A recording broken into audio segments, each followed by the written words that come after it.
Okay, I said I was going to do one on the library, so here it is. Thanks for watching.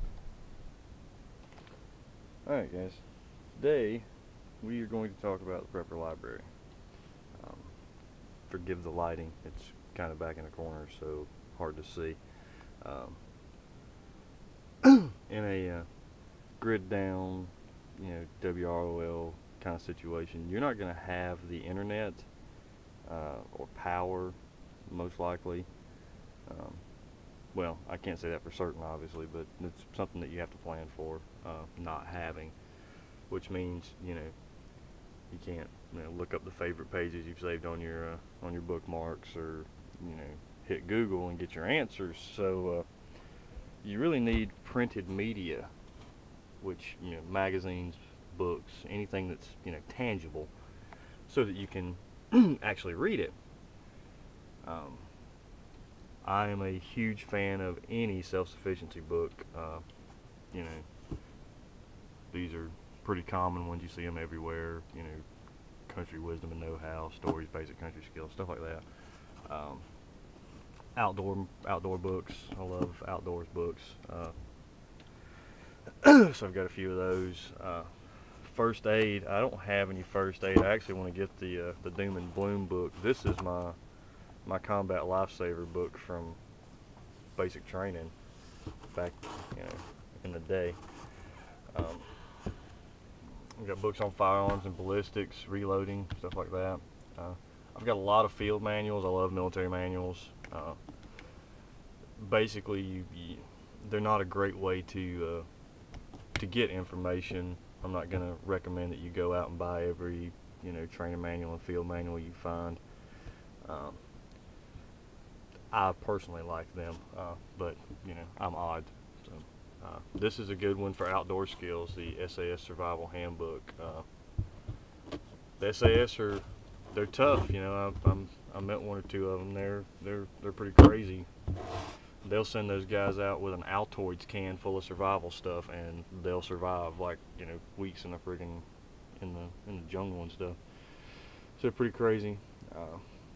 Yeah, I've got zombie books. I figure, if I'm going to prepare for something, might as well make it fun, right?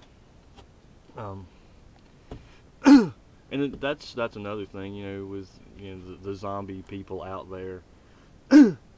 You're not, if you believe zombies are coming to get you, that's great. But if the dollar collapses and you're prepared for a zombie apocalypse, well, you're still prepared, and it's just a fun way to do it.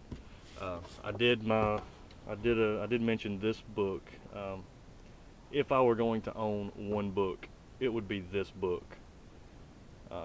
This book led me to all of the others, just by being itself, I guess. It's an amazing book.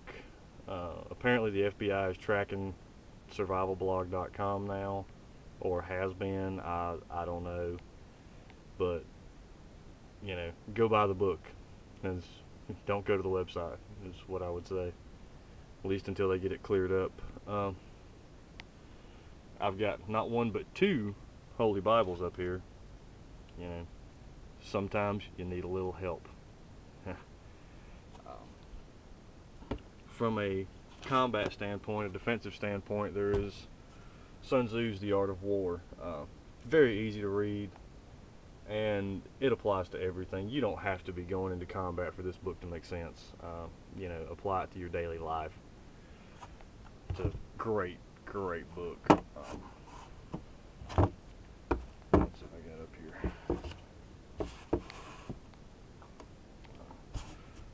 Things like this, a blacksmith book on how to get started being a blacksmith. I haven't built a forge yet because, well, it's a touch expensive.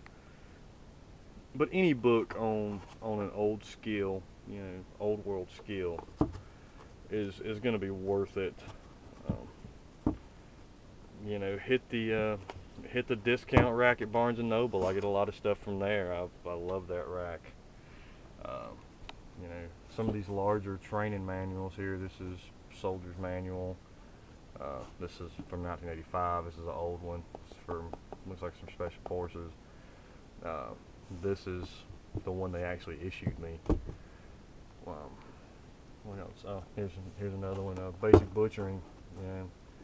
Yeah. I'm sure a lot of you out there have probably skinned some game before, but you know, field dressing a deer versus, you know, prepping that thing to put it on the grill is, you know, two different worlds. And that book has all kinds of animals in it, from small game up to cattle. So that's that's that. I've also got a lot of magazines. Anytime I see a magazine article that interests me from a prepper standpoint or a survival standpoint, I'll grab it too. Um, and I've got huge stacks of magazines. There's really no way to organize that. Um, so yeah, that's a look at my prepper library. So yeah, thanks for watching. Okay, so that's the library. I want to go ahead and apologize again for the lighting and shaky camera. It's just hard to get there to film that. I can't move the bookshelf, so hope you enjoyed it. Thanks for watching.